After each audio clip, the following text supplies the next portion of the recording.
The Shoshone County Sheriff says the county jail is not up to state standards because they don't have enough staff. Their plan to hire more deputies ahead. Plus, the Supreme Court made 2 landmark rulings today, and several new laws take effect in Washington and Idaho tomorrow. We break it all down tonight. Our string of cool temperatures continued for us today and could stick around for much of this week. When exactly? I'm tracking our next warm-up.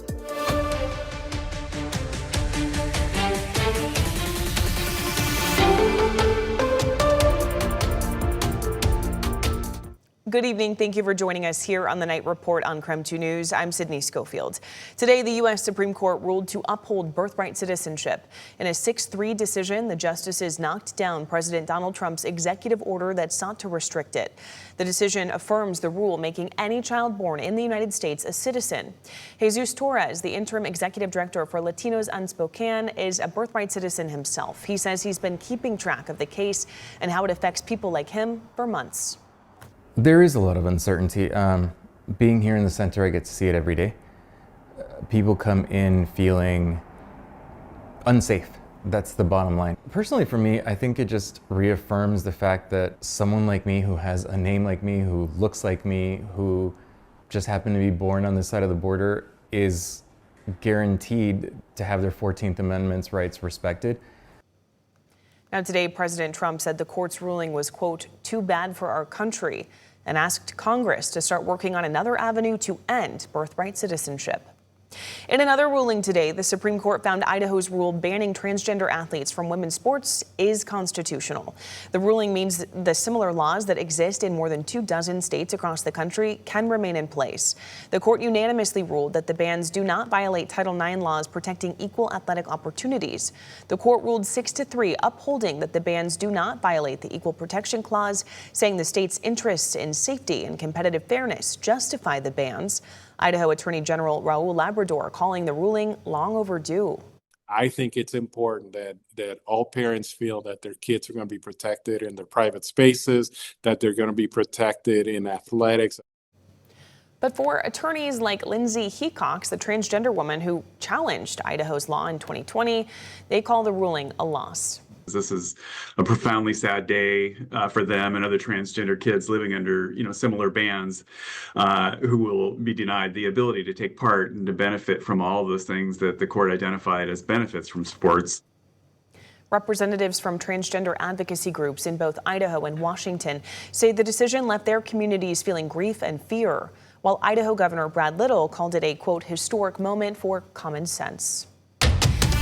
The High Court also struck down Watergate-era limits on how much political party committees can spend in coordination with candidates. The High Court ruled 6-3 in favor of Republicans in a case first filed by then-Senate candidate J.D. Vance. For decades, party committees have been capped on spending in coordination with the campaign. That's led to a flood of campaign money going towards super PACs with no spending limits. Well, the High Court's decision could reshape campaign fundraising ahead of this year's midterm elections. The ruling is expected to benefit both parties, but could provide a significant boost to Republican candidates. Several Washington state laws take effect tomorrow, July 1st. So let's break down some of the changes. The millionaire's tax technically doesn't start until 2028, but the millionaire's surcharge, which is part of the law, will activate tomorrow. It adds a new 0.5% business and occupation tax on annual business income of more than $250 million. Another new law means the State Board of Nursing can no longer publicly post disciplinary actions against nurses who complete substance abuse counseling. In a different law, a new pilot program will provide post-traumatic stress disorder counseling for employees filing workers' compensation cases. And ambulance companies will see less fluctuation in the fees that they pay to the state's treasury. Federal Medicaid dollars can now be activated to cover the cost of provider services. And teachers and state employees who receive a pension will receive a 3% increase in pension payments.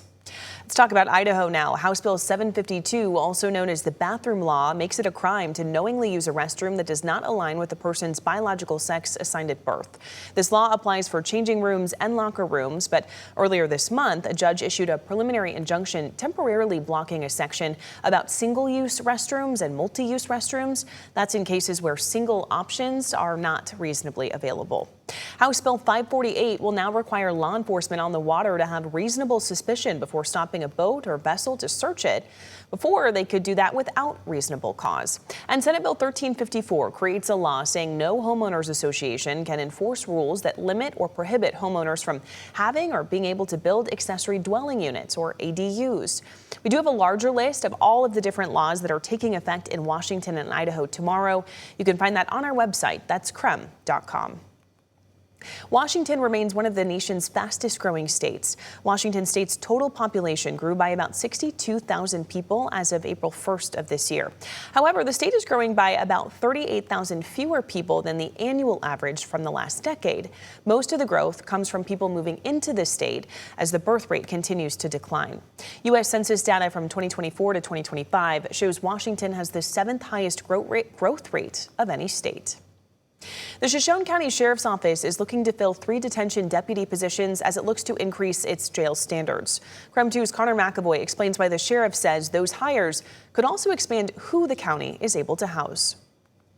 Staffing shortages inside the Shoshone County Jail have left the facility operating below state standards. Sheriff Sean Weir says there are often times when just one detention deputy is monitoring inmates alongside dispatchers. That's not the ideal, nor is it the state standard. The state standard is for us to deploy 2 custody deputies specifically at all times 24/7. To help close that gap, the sheriff's office is hosting a recruitment event Wednesday to hire 3 new detention deputies. The event will give prospective applicants a chance to learn about the job, including pay, benefits, scheduling, and the day-to-day responsibilities of working inside the jail.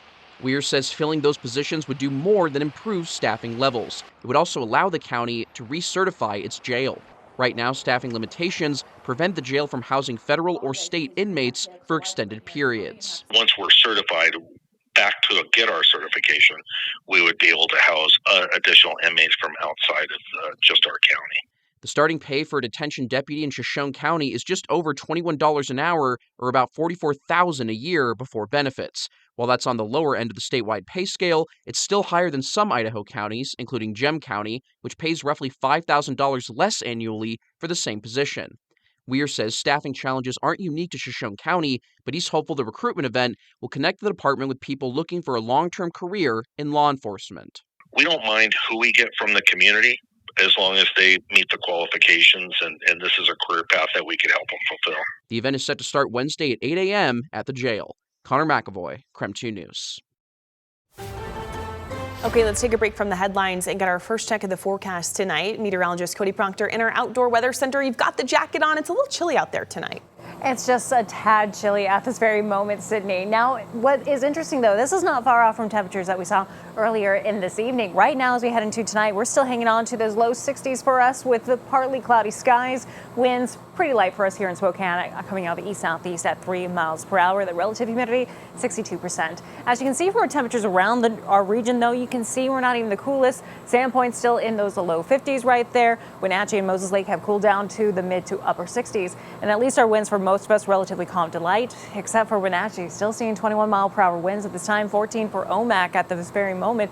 We had those showers earlier today that swept through and then eventually broke down for us, but we are seeing some start to develop a little bit around the Canadian border as we head into our overnight hours. Not really expecting much from this, but still watching that just because this is an area we have seen a fair amount of moisture recently. As we take a look by hour into tomorrow morning, we're going to hang on to those temperatures, not mostly staying into those in that mild range. It's not a big drop, looking like we're going to start things off in the low 50s for tomorrow morning before we gradually warm up. Our highs tomorrow could be in the low 70s. We pick back up into the upper 70s for Friday, but when could we get 80s? Find out in your full forecast later. Tonight, we're learning more about yesterday's shooting in North Spokane. Spokane police say one person was shot. Officers responded to North Kalispell Street and West La Crosse Avenue after multiple callers reported hearing gunshots. This happened just after 1 a.m. on Monday. A local hospital nurse called 911 to inform them a minor had arrived at the hospital with gunshot wounds. Officers then contacted the victim and an additional witness. Police continue to investigate. It doesn't appear that anyone is in custody in connection to this shooting tonight.